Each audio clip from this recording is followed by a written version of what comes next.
Good morning, everybody, from a very wet and windy Summerston this morning. This is Indycar. My name's Gordon Ross, and in today's show, 3 new topics for you, all of them current.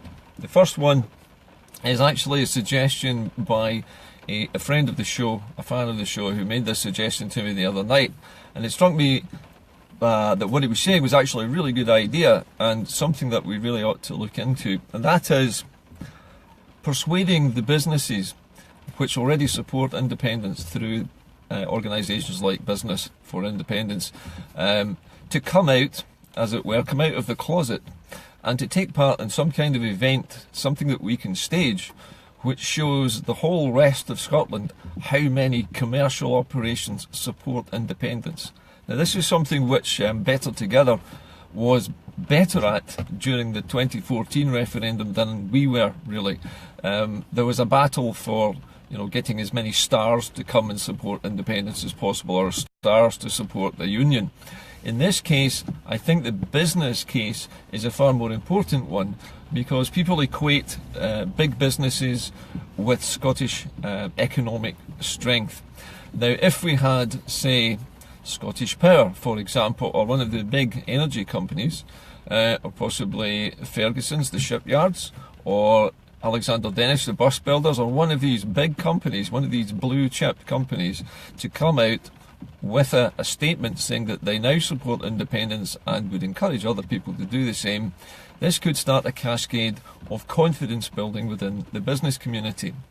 Now, when I heard about the idea of getting businesses to come out and start stating publicly that they support independence as a better alternative to Brexit, the idea occurred to me that what could be done to create a real big buzz, particularly this summer, would be to have a float parade. Now, bear with me for a second, but one of the biggest things that attracts people's attention in the streets of our cities is a big float parade, a Mardi Gras kind of arrangement where you have whole trucks with massive floats and people dancing and music playing with the name of the company emblazoned on the side in big letters. Now, what could be more eye-catching than a huge parade of trucks, of vans, of cars decorated up for the occasion with the logo of their company, boldly saying that they support independence, flying saltires and telling the public that they can have confidence in independence because the business community is right behind it. Now, I don't know if anybody has already thought about this, but it struck me as being an excellent idea for a summer campaign, to rather than just have a rally, to have a massive float parade and a rally, which perhaps ends up somewhere like Glasgow Green, and have the float parade through the city centre of Glasgow, or perhaps have simultaneous float parades in Glasgow and Edinburgh, or even Edinburgh, Aberdeen, Glasgow, Dundee, Perth, Inverness, wherever. But if we can have these massive float parades of every Scottish business that supports independence, it would put us on the map in a way that the world's media would see, and also in a way that the local media couldn't really ignore, because everybody would see it. So have a think about this as an idea. Let me know what you think. This was something that was put to me over the weekend, and I think it's definitely worth having a look at. The second item on the agenda this morning is the publication of a report by the Scottish Government. Now, this was a report commissioned to look at the financial damage which a hard Brexit would do to the Scottish economy. The actual research to come out with this report has come up with 3 separate findings for 3 different scenarios.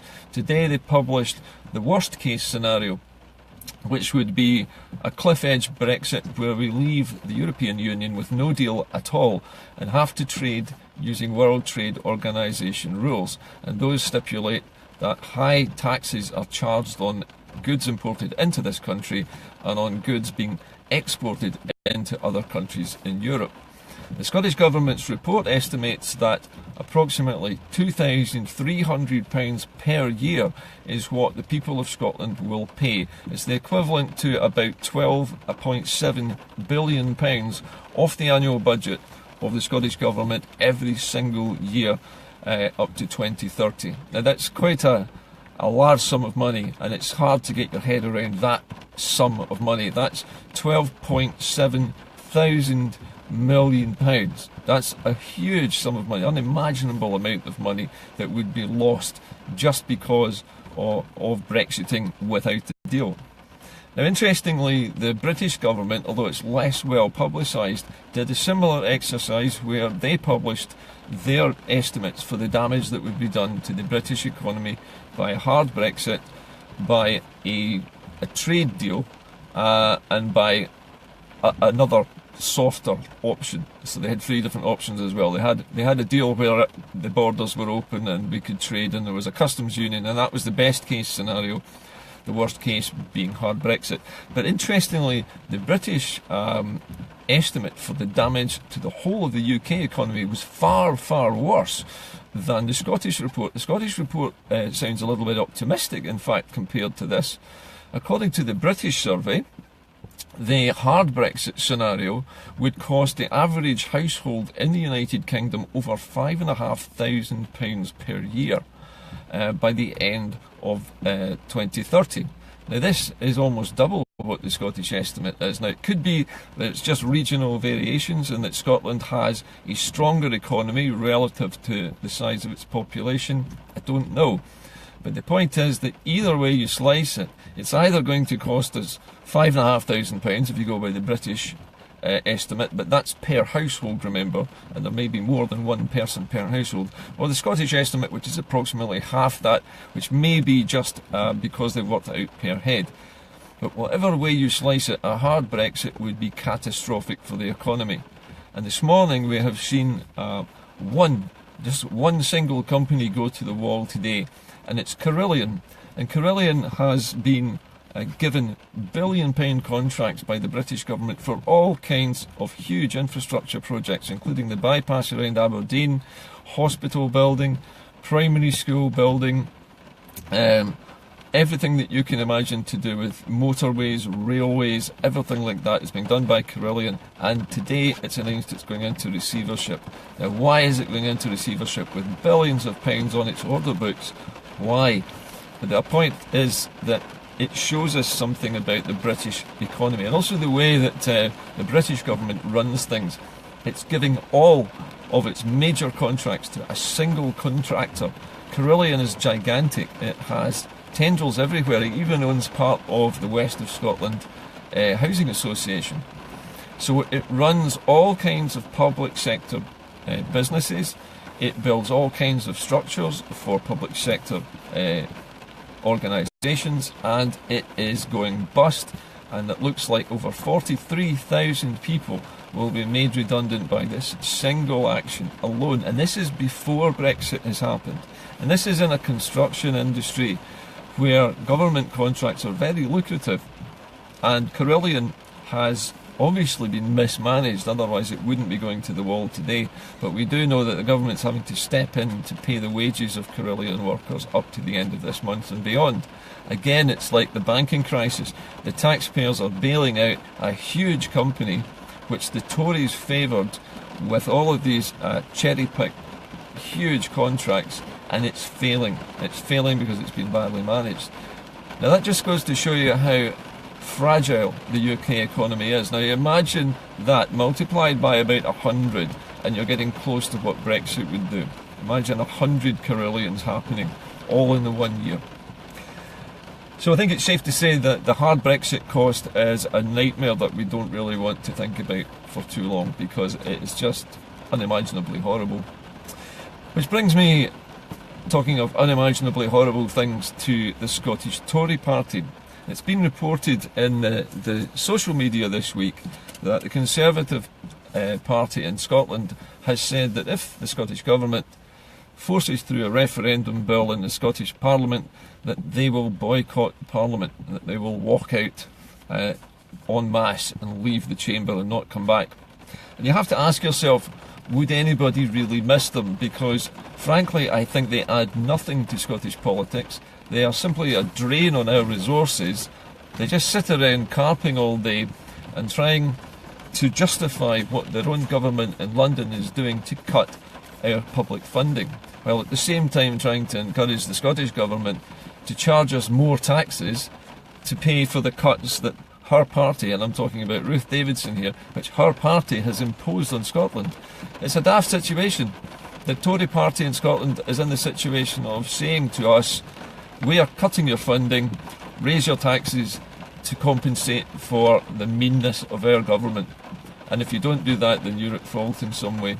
I don't think anybody in Holyrood will miss Ruth Davidson and her little cabal of moaners and whiners and haters, particularly Murdo Fraser. I don't think anybody will miss him.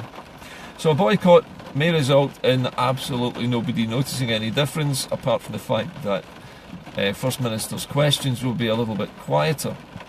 In the meantime, the Labour Party in Scotland also has its cross to bear, and at the moment we have a man in the form of Richard Leonard, who seems unable to come up with any positive way of raising the money for the Scottish budget, which he and the Tory party are wanting to vote down in a vote of no confidence. So again, I have to ask Mr Leonard, how would the Labour Party ameliorate the cut that the Tories from London are imposing on Scotland, in which the Labour Party, incidentally, has abstained on almost every single cut that the Tories have imposed in London?